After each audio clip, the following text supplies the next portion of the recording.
Welcome to That Entrepreneur Life, a podcast about entrepreneurship that takes you from idea to launch and beyond.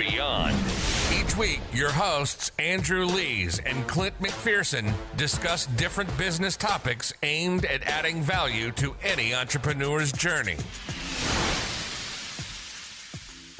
Welcome back, everyone, to another episode of That Entrepreneur Life. I'm Andrew Lees, and I'm here again with my co-host, Clint McPherson. What's on, brother? Not much, man. I'm just excited, brother. Like always, every time we jump on this thing and click the record button, we got a special guest, and I'm excited to kick it off. So enough about me and you bantering back and forth. But let's just go ahead and kick this thing off by welcoming our special guest, John Corcoran, to the show. How you doing, brother? I'm happy to be here. Thanks for having me, guys. Yeah, absolutely, man. It's great to have you here. And before we kind of get into everything, get into our show and ask you a few questions, we think it's a good idea for you to just kind of give a quick intro about yourself and what you do. Sure. Yeah. So I'm one of the two co-founders of Rise 25, and we are a company that helps B2B businesses to use podcasts and content marketing to get ROI, clients, and referrals. And I've been doing my own podcast for about 10 years now. I'm a huge evangelist for the medium. Glad you guys are doing it. I think everyone should do it, and happy to chat about that or anything else in my background. Very That's cool. Awesome, yeah. Man. So John, I mean, thanks for being here, brother. Like we said, and with that said, though, let's start. And if you can take us back as an entrepreneur yourself, can you take us back to where all of your, like, from the beginning, where your journey actually started, and what it is about entrepreneurship in particular that you're actually passionate about, brother? That's a great question. What I'm so passionate about, currently what I love about what we do now is that we've designed a business where we really get to help other people to. Essentially what we do is we help other businesses to connect with and build great relationships using the medium of podcasting and content marketing, essentially using content also as your networking and business development. And so I love that we are able to, create a business that allows us to do that, which feels very purposeful, feels very meaningful, and helps other people, and we get great feedback from it. And then it's also a business that's profitable, and we've got a team of 20 people that are putting food on the table and a roof over their heads, doing this work as well. So for all those reasons, I love it. And I just love the creativity of entrepreneurship, being around entrepreneurs. It really fuels me and it gives me great energy to hang out with other entrepreneurs who are creating similarly interesting businesses as well. That's very cool. Yeah. And I mean, it's definitely an energizing kind of group, I think, entrepreneurs in general. We noticed that you're a part of the entrepreneur organization out in San Francisco. And I think that's really, really cool. I was looking at the Accelerator program, which looks like you're pretty heavily involved in. And what's that all about? Yeah, I got involved a couple of years ago. At the time in our business, I felt like we were kind of a little bit stuck.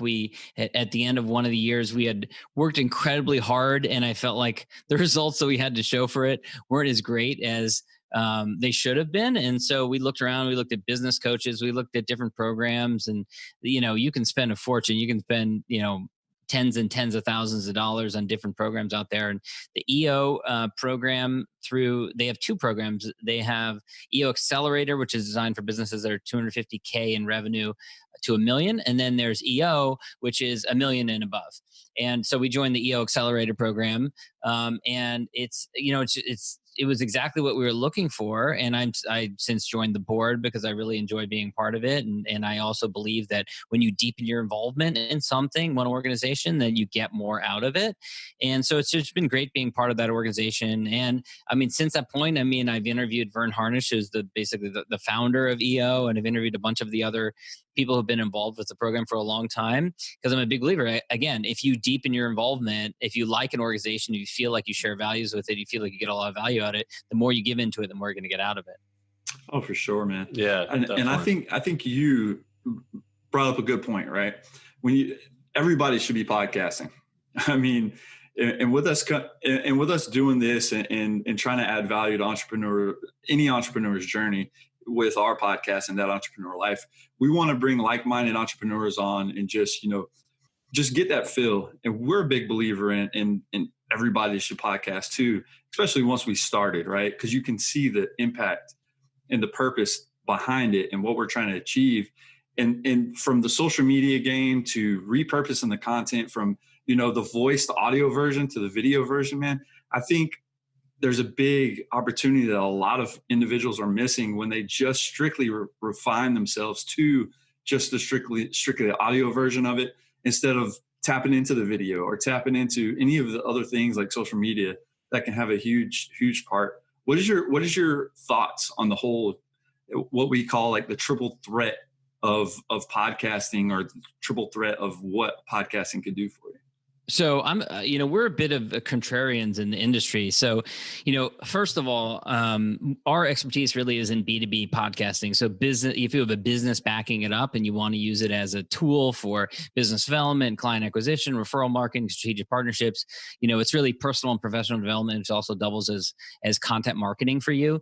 But we say that it's really not just about the downloads. It's, in fact, a lot of times people hold themselves up to that kind of mark. If you want to be the next Joe Rogan, good luck to you. Go ahead, try and do that. That's harder and harder these days. But on the other hand, if you have a profitable B2B business and you want to use the podcast as a tool for broadening your network, connecting, deepening relationships with your existing clients and past clients and prospective clients, it's a tremendous tool for that. So that's really our area of expertise. But, podcasting in general is a big blank canvas. And so people get very tempted when they get into it, and they add all kinds of layers into it, which adds complexity, and that slows it down. And I've had, times in my journey where I've almost given up because I made it too complex. So I'm a big believer, keep it simple from the beginning, focus on really using it as a tool to deepen and establish relationships that you wouldn't otherwise. You like this, we're hopping on this call, we're doing this call right now, we're getting to know each other.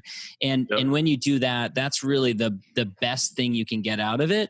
And then, you can do other things as well. But, a lot of times I don't recommend people to spend too much time and energy on tweeting it to 100 times a day to their 100 followers. Exactly. Creating the perfect image to go on Instagram or whatever. It's like, okay, you know what? You can spend a bunch of time on that, or you can spend a bunch of time interviewing another person, which means another relationship, which is often going to be more profitable and more meaningful for your business. Yeah, exactly. Yeah. I mean, I think you hit the nail on the head, is creating a network. It's with a podcast, you can, I had not podcasted before this one. And so I wasn't really sure, how cool it could be and how it could be to actually build a network. And when we first started, we were like kind of racking our brains a little bit about who we could have on and who would be, the perfect guest.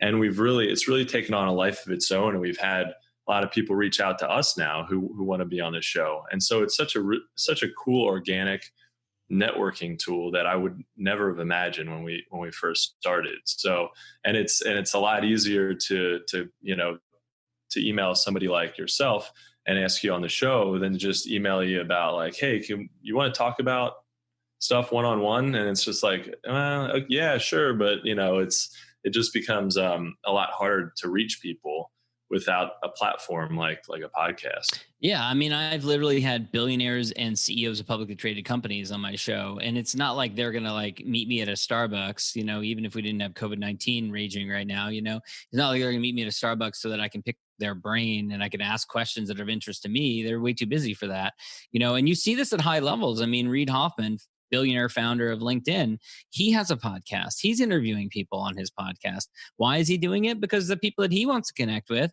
they're busy too. And they're not going to carve out time, but they will carve out time because it's for an interview that's going to be published and it's going to be on the web and, all those things. So, those are all reasons to do it.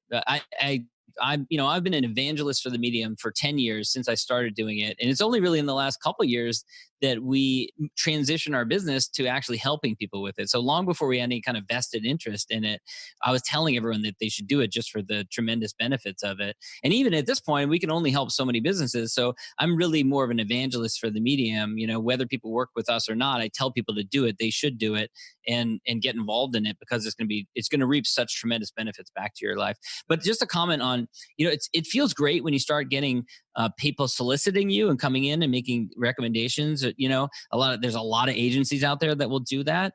I find that you still have to be disciplined about who you want to interview and have a real clear focus, who's an ideal person for you, because it is also tempting and you can get far afield and start interviewing all these other people because, whatever person was president of some organization or CEO of some organization, founded some company, and it gets very tempting. But then eventually you do a bunch of those and you're like, oh God, why am I doing this? What is this? What am I really getting out of this? So you also have to be disciplined and have a clear idea of who are the types of people that you want to feature on your show and why. Love it. Yeah, I definitely agree.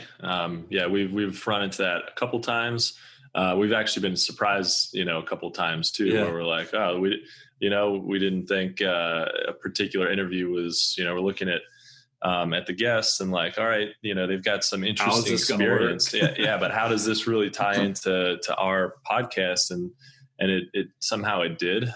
For sure. Some of the best guests I've had on have been people that are unexpected. They're, people that I reached out to, maybe they were a friend of a friend, or I met them at a conference or something, or I looked at them up on LinkedIn and they had an interesting background or story. And maybe they haven't been on a lot of podcasts before, they have an interesting story to tell. A client of ours, Alexi Cashion, she ended up starting a podcast with us, but when I interviewed her on my podcast, she hadn't. And she told an amazingly transparent story. She built like a multiple 8-figure business, but they suffered in the course of a year. They had an employee who embezzled from them to the tune of 1.8 million over the course of a year. And she had told this story in person, but not on a podcast before. So she was very transparent in telling that story.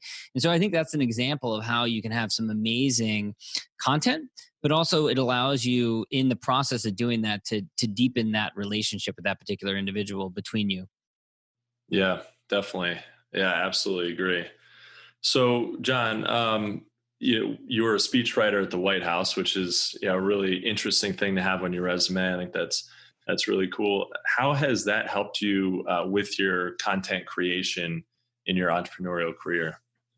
How has it helped with content? Well, I think because I started my career in speechwriting, I think about ways of distilling down content and making it simple, because speeches are all about taking complex ideas, making them simple so they're digestible and so that they also get through media channels and that others hear it. And so, entrepreneurship in companies, you're selling products, you're selling services. In politics, you're selling ideas, or you're selling legislative changes, or you're selling larger changes that you want on a public policy level. And so there's a lot of similarities between the two, but between the two, you have to keep it simple because everyone's busy and people just aren't going to digest and take action on too complex ideas. So I think that's really what I learned early on from being involved in speech writing, and I think I bring that to what I do with podcasting these days as well. In addition, the other thing is, I didn't go to an Ivy League school. I wasn't born with a silver spoon in my mouth. Didn't have like well-connected parents who got me into a job at the White House. I scraped and crawled, and I had a lot of advantages for sure, but I also worked really hard to network my way up, establish relationships, build my way up, and I think that if I had a podcast then, I would have used it then, because it would have been a tremendous tool for building and deepening relationships to get me in the door. And so now essentially what we do now in the work that we do and in what I do with my podcast is I use it to deepen relationships. So it's kind of the same strategies that I used to land a job as a writer in the White House at 23 years old are the same strategies that I use now and that we show our clients how to use in order to get clients, referrals, and strategic partnerships. Yeah, that's very powerful, man, and interesting, because again, me and Andrew, like he said, when we started this thing off, we just hit the record button and we didn't know what to expect. But coming through this is all about building relationships, right? All these connections that we're building, we're making these awesome connections with everybody that's been on the podcast. And just even in my business as a digital marketing agency, it's something that you see that the stronger you make the relationships with your clients or anybody that has their hand on anything you're doing, whether it's in your business and the people that are working for you, relationships are huge and they go a long way. And it's all about building that up and making sure that is like at the forefront of your thoughts, you know, during the whole journey. And I think as an entrepreneur, it just makes it even stronger. And as me and Andrew were doing some research on Rise 25, John, I mean, we like your mission, right? We like what it stands for, and that you help people grow your B2B sales with podcasting. You mentioned it, you talked about it briefly. Did the inspiration from that, and you might have touched on it already, but if you can go into it a little bit deeper, did the inspiration for that come out of a personal experience with growing a specific B2B business and learning how difficult it can be? Yeah, absolutely. Absolutely. Yeah. So, I'm a recovering lawyer today. You know, it's a 12-step program. You got to work your way through it. You're always in recovery, basically, once you've been a lawyer. But, you know, I started when I was practicing law. I had a boutique practice. You know, I was working mostly in Silicon Valley and San Francisco Bay Area. And I just had a good client who came to me one day for a tiny little matter. It was like, he wanted me to write a lease so he could rent out a spare bedroom in his house. These days, you'd put it on Airbnb, right? You know, but back then he had me write this thing. And I researched, I looked him up on LinkedIn. Turns out he was a serial entrepreneur. He'd started a bunch of companies, including some which had gone public and were household names. And I was like, wow, I would love to have this guy as an ongoing client. So I just kind of on a whim, I said, can I have 20 minutes of your time? I'd love to interview you over the phone. I'm going to record it. I'll upload it to the web. I didn't even know how to do that. And I did. And then at the end, he was like, that was a lot of fun. Hey, could you help me with some other legal matters? Can you help me with like maybe this thing and this other thing and this other thing? And I was like, well, yeah, sure. Absolutely. That sounds great. And, you know, I'm no dummy. So I'm like, well, I'm going to do that again. And so I just, 500, 600, 700, however many I've lost track, interviews later, I've just continued to do it over and over again. And you can work your way up, not just doing it with your existing clients, but prospective clients and referral partners and strategic partners. And that's where you get some really, truly big leverage, is when you start to use it to get into different organizations. And I've been incredibly privileged. I mean, we've done, webinars for Tony Robbins' company and with Salesforce, and we've had amazing companies that have sponsored events that we put on. And we've had amazing companies like Berkshire Hathaway that have been clients of ours. And so, these opportunities, they don't come on a whim. They don't come from lack of effort. They come from deliberate effort. And the podcast is a way of delivering value to people and also strategically building relationships with the types of people that you want to build relationships with. And so it's a wonderful gift to be able to do it and continue to do it. Wow. So that was your first interview. Was that your first podcast episode with that client? That one, I think I ended up publishing it later as an episode, but we didn't even use the term podcast, because it was a long time ago. Right. Yeah, it was just like an interview over the phone. I used freeconferencecall.com, which is still around, I believe. So we called into it and I asked some questions, recorded it, and then I think I just uploaded it to my website, I didn't have much of a system to it, know, and it just kind of expanded kind of organically and started interviewing people in the local community that I admired. My friend Kevin Waldron was one of my first interviews. He was a successful entrepreneur who turned into a business coach. And so I interviewed him, and I started interviewing other podcasters, and I connected with my business partner through podcasting. I've been to people's weddings. I've been on vacations with people. I've been too many meals and great relationships that have come than I can possibly remember. So all kinds of amazing things have come from it. That's really cool. When along your, in your podcasting journey, at what point did you kind of realize, hey, I can really provide some value to people like Tony Robbins or companies like Salesforce and Berkshire Hathaway? Like, where did that kind of come in? Was that sort of organic as well, or did you reach out to those companies and say, hey, I've got, I can help you with X, Y, Z, and this is how I can do it? Yeah, it was pretty early on, because from my very first interview, I realized, you could get someone who's normally very busy, has a lot going on.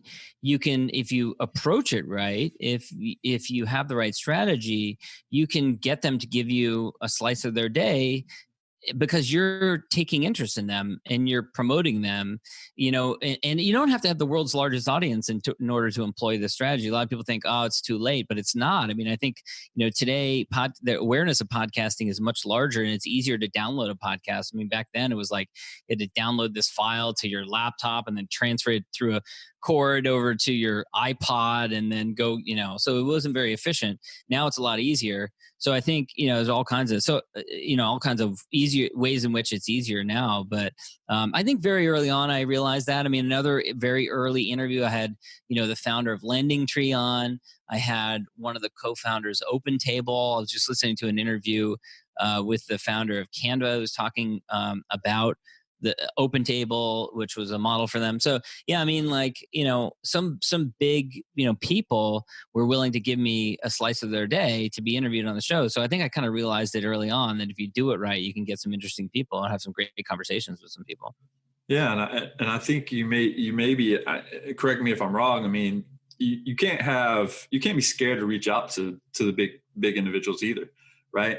I mean, as an entrepreneur, you got to be used to hearing the no word from time to time, but you also got to be ready when they say yes and execute. Right. So I really think that's encouraging, though, to hear from you specifically. Starting out, you rolled with it and made it happen. And that's what it's all about, man. And I think what it is everybody sitting there waiting for that perfect piece of whatever it is. Right. And you got to know it's never going to be perfect. You just got to make it happen. I think I've just always had kind of a scrappy, pull it up from your bootstraps kind of attitude with things. It's very easy for people to listen to an interview like this and think, oh, it's easy for him. He's been doing this for a long time. Or it's easy for him because whatever, he worked at the White House, whatever that means. It's very easy for people to make excuses all the time. And, the fact is, none of that makes any difference a lot of the time, and when I started, it didn't make any difference. And, part of this is I think you just kind of have to have that attitude going into these things, and I mean, everyone has ups and downs in their careers. I mean, I worked for a president who was impeached and a governor who was recalled. I've had all kinds of ups and downs. And so you just have to be okay with that. And when I started the podcast, it was just like, I'm going to be scrappy and I'm going to reach out to different people. And I still continue to this day to do that. I reach out on LinkedIn, and I don't know if they know me from Adam or if they look at my profile or if it makes a difference that I've been doing the podcast for a while. I mean, they're probably judging me against, literally, I know this. I am working on booking an interview with a guy who's got like 6,000 employees. And, I was looking at his LinkedIn and he was on Good Morning America like a couple of weeks ago, so he's probably like, who the hell, like, why do I want to be on this guy's podcast? But it doesn't stop me from trying. There's no harm in trying. The other thing I'll say is that, a lot of times people just go for those big names, or they go for big famous people or whatever, B-list celebrities or internet famous people or, stuff like that. A lot of times, I mean, that's fine to do that. I've had, plenty of people like that on there. I'm still waiting for Gary Vaynerchuk to send me a referral, come on, Gary, any day now. But the thing is, like, us too. The thing is, like, you can get some great people who haven't been a guest on a podcast before. And for them, it's going to make a huge difference. They're going to tell their family and friends and be thrilled about it. And it makes kind of more of a lasting difference. And that often, those people, if you're choosing the right people, oftentimes, one, it's interesting content. And two, it's often going to turn into them becoming a client of yours or them becoming a referral partner or sending referrals, because they're going to be deeply grateful for the experience of doing it if you do it right. So you don't need to just go after those big names. I think a lot of times, having a variety of different people on your podcast is a good idea. Yeah. And we're getting insight from all kinds of different people, and different backgrounds, musicians, people who've started product companies, service companies, podcasting, like all these different things. So yeah, you never know where some really awesome inspiration is going to come. It's not always from Gary V and, from the big guys. So yeah, I think that's great. Well, what are a few tips or tricks that, because I'm sure we have some people in the audience, listening who would like to start who have thought about starting a podcast, or maybe after this episode, they're going to, think a lot, more highly of starting a podcast. What are a couple of tips and tricks you can, give to our audience about starting and growing a podcast, especially from, I guess, starting with actually getting guests on your show, like we just talked about? What's your strategy for that?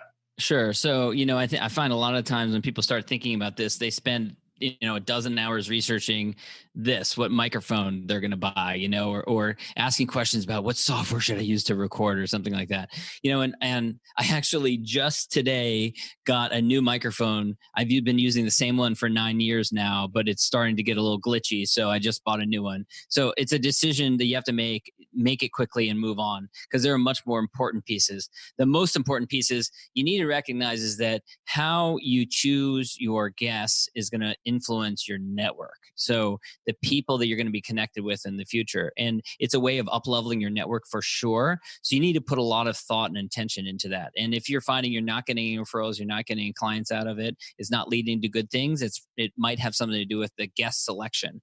So we take all of our clients, when we work with clients, through a paid process at the outset of the engagement. And so the first thing we do with them is go through and brainstorm 17 different categories that they should be thinking about, not just their existing past clients or referral partners, but also other categories of types of people that they should be thinking about. And for example, I'll give you a couple examples, but for example, you might think about associations in your industry. What are the associations in your industry? You could look at interviewing the executive director or the president of that association, or just go straight through the board of directors for that association in your industry, because a lot of times those board members they're key heavyweight players in different companies that serve volunteer capacity on the board of directors, but they're really well connected. So just going through and interviewing all those people can be incredibly powerful. And then another one to think about is like consulting agencies in your industry that are working with the same type of clientele that you are working with, but aren't competitive, especially if what you do can make the clients that they serve's lives better and easier, improve their life and easier. Like, for example, if you do digital marketing, for example, Clint, right? If you do digital marketing, if you think about like who's a consultant in your industry, where if they were to refer a client to you and you come in and you do digital marketing and you get that client more customers, then they're going to be thrilled. They're going to be happy. They're going to be thriving. The business is going to be thriving more. So they're going to be even more grateful to the person who referred you that business. In addition, that person who referred you, that client, is going to refer all of their clients to you because you did such a bang up job and you made their life easier and you made that person stick around longer as a client for them. So if you think about that, a lot of times that's a good type of person for you to reach out to as well. So, but the number one thing is really mapping out and really brainstorming who are the people that you're going to feature on this podcast, and then go deliberately through those. And then, really only after you exhaust those is when you should start thinking about other solicitations of outside guests from other agencies and things like that. And as long as if you're still disciplined and they still fit within the parameters of who you want to feature on your show. Yeah, that makes sense. Yeah. I mean, so I think what you're talking about is kind of like those organizations that you could reach out to or kind of could be like a symbiotic type relationship. Like I have a product development consulting firm, and I've reached out to intellectual property attorneys and said, hey, do you have anybody come to you who has an idea but hasn't actually developed their product, into something that they can manufacture? And a lot of times they do have a lot of people like that, so they can then send that work to me. I can send it right back. I can work with the attorneys to actually help build stronger claims for their patents. And it kind of works well both ways, so we can refer business back and forth to each other. I can help them, build a stronger patent, and I can also get business from that. So that's the perfect example. That's a perfect example of someone like that. Yeah. Or you even go one level up, the intellectual property attorneys bar association or section of a bar association, maybe in your local area. So like, for example, when I was practicing law, I revived, it was dormant at the time, the small business section of my local bar association, because I wanted to be known as a lawyer who was working with different businesses. So for you, I would look at your local bars, big bar association in your region, and see if there's an IP lawyers section that you could connect with, and then connect with the president of that chapter and the incoming president and the board members and all the people who are really well plugged in and connected with the others within that organization. And then you also look at conferences for IP attorneys.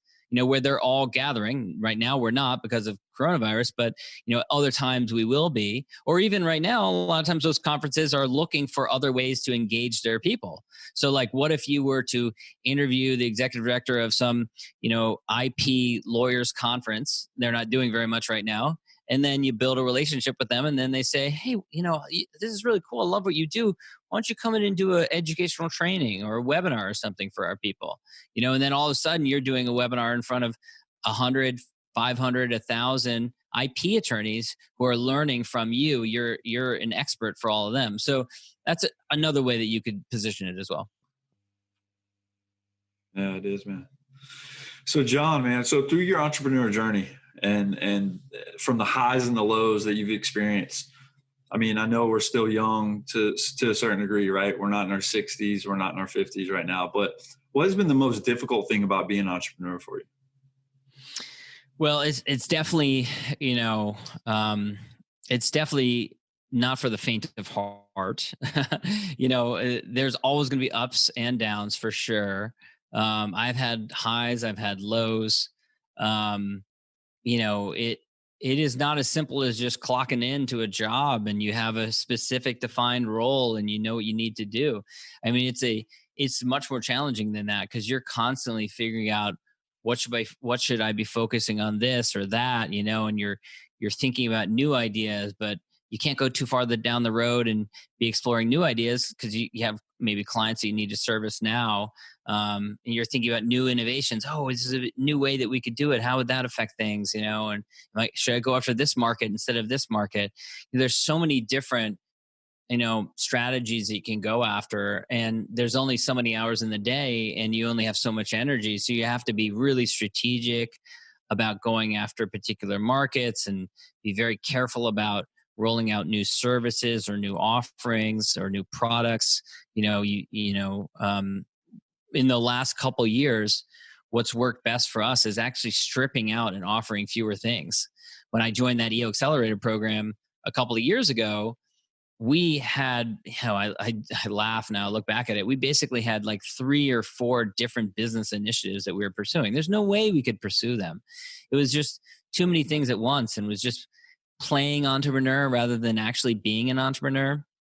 And it's fun and exciting, to talk with your business partner about, this new idea that you have, but ultimately it just didn't yield the same results that we wanted. And so we ended up stripping out a lot of those different things that we were doing. We were doing a lot more events. We scaled those back, fortunately, before coronavirus, and just really focused. And even a year ago, we had basically 2 different services, and we looked at both of them. We decided that we liked working with clients, B2B clients, to develop podcasts and do content marketing with podcasts a lot more than the other service we had. And so we actually stopped doing that one. We, of 2, we narrowed it down to 1, right? And all that narrowing and all that focus has really paid off for us. We're busier than ever now, and we've been growing faster than ever before. So that's a big one with entrepreneurship, is just really distilling down, getting really clear, and eliminating different things that you could do. And even to the point of like, your marketing strategies, getting clear on like, 1 or 2 marketing strategies that work well for you, so you can really hone that in. Because when you're bouncing around from, I'm going to try this Facebook ad strategy, to I'm going to try LinkedIn, to I'm going to try networking, to all these different things, then it's not, you don't get the same results. That's been my experience. So as far as entrepreneurship goes, I think just getting really clear, finding one strategy, following through a handful of strategies, and following through on that is going to be the best results. Love it, man. Yeah. It's kind of like the jack of all trades, master of none type situation. Yeah.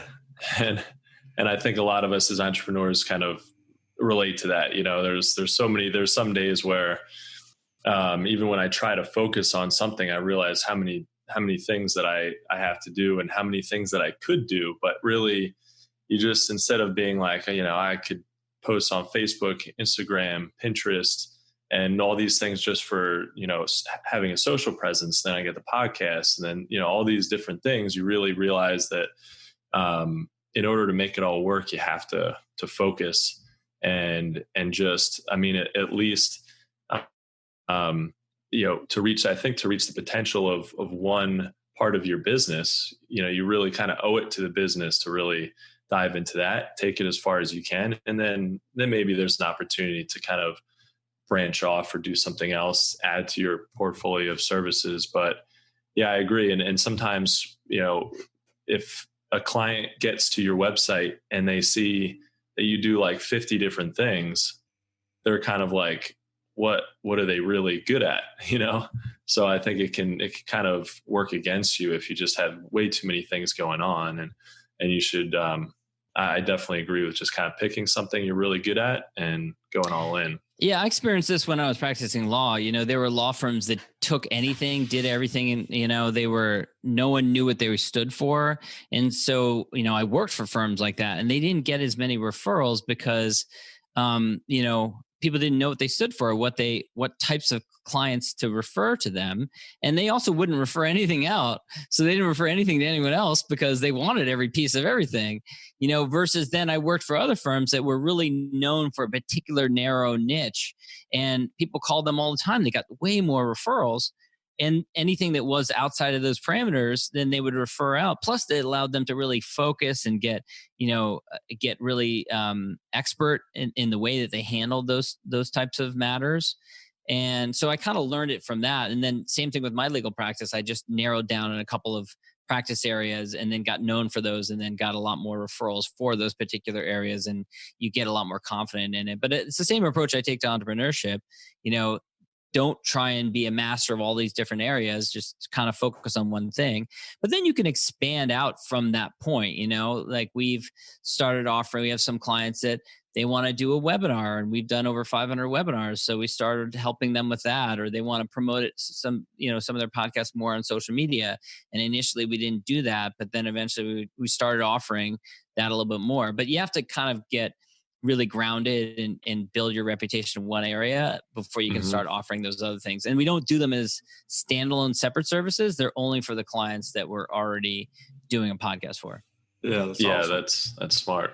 Yeah. You can just, when you look at it, I mean, as a company and as an entrepreneur though, man, I think we've all been, even starting off, you get stuck in chasing the green, right? Trying to make the money, trying to get that client. And you disregard the red flags that might be in your face, right? Like, you might not need to do that, but we're entrepreneurs and we're like, we got to make that money, right? And you're trying to take it up, man, and it just becomes a hassle and a problem. I know, right? You see this client coming, you're like, oh, it seems like good money, and then you totally regret it. You're like, oh, why did I do that? And we've had that experience, and a lot of times we look back and we're like, we should have known better. We should have known better. Like we knew from the beginning, just had that kind of gut feeling like this is not a good fit for us. And, it's hard though, when you got to pay the bills and, someone's waving money in your face, you're like, oh man, I could just, help this client. I had that experience with lawyers, when I was practicing law too. Cause, when you're practicing law, most of the clients come to you because there's some breakdown. They have some friction. They got into a fight with someone else. And so they come in and then eventually they turn their ire back at you if you can't solve their problem, which might have been unsolvable to begin with. Doesn't mean that they shouldn't have legal representation. It's just that a lot of times they're going to come back and they're going to redirect their anger back at you. I had that experience, a couple of times as a lawyer, and it's not fun at all, especially if you put a lot of heart and soul into it and then all of a sudden they're angry at you, So it's tough. It's client selection it's an amazing topic. I don't know, there's a lot of gurus who are expert in every different thing from sales, marketing, and that kind of thing. But I don't know any expert who has said like, I'm the guru for client selection. Like here is the way of doing it that you should always do it. Here's my system. But if someone did, I would buy 20 copies of their book. Seriously, that could be a business idea right now. Sure. Man, it's got the wheels turning. Cause I've definitely, I actually wrote a little blurb one time. I was so mad at one particular client, and I just wrote this thing that was just like, this is how I'm going to deal with selecting clients from now on. And it was kind of emotional. So it wasn't really something that you could actually use in practice, but it was just kind of like, man, was basically just like a note to my future self to be like, hey, remember this, and remember to only work with clients who are a good fit. And, these are the red flags to look out for. So that's really interesting. Yeah. And, and I don't know if you ever get to a point where it's like, you can be, I think you can get more selective. There were definitely times when I was practicing law when I was doing really well and I could be really a lot more selective. And that was really nice. And we've hit a point in our business now with Rise 25 where we can be more selective, which is really nice. It makes a big difference than when you're getting something off the ground. When you're getting something off the ground, you just gotta take whatever you can. You got to keep the lights on you in any way possible. And sometimes it works out and sometimes it doesn't. You learn. And, even you get, when you have a bad client, you can still get great lessons from them. You can learn from, ways in which you can improve your systems and processes. But you also should take it with a grain of salt because, just because they're complaining really loudly about something doesn't mean that you should completely, tear up your systems and change everything around for this person who's complaining really loudly. I definitely take an 80-20 approach, so I think that there has to be multiple clients who are saying like, this doesn't work for me, or, can you do this a different way? Or we need you to improve this area rather than just, one squeaky wheel. Because if you just make that change for that one squeaky wheel, it might not be in the best interest of the majority of your clients, which is really who you need to be aiming for anyways. Yeah, I definitely agree with that. Well, John, as we wrap up this episode, what is one or maybe a couple of quick pieces of advice that you could give our audience to kind of help them on their entrepreneurial journey? Sure. So I would say, put a premium on building relationships. That has been the number one thing for me. All the opportunities that came for me, whether it was, early on working at DreamWorks, working at the White House, a speech writer for governor of California, client opportunities when I ran my own boutique law firm in Silicon Valley in San Francisco, all these different opportunities came from a relationship. So spend time building relationships. It's critically important.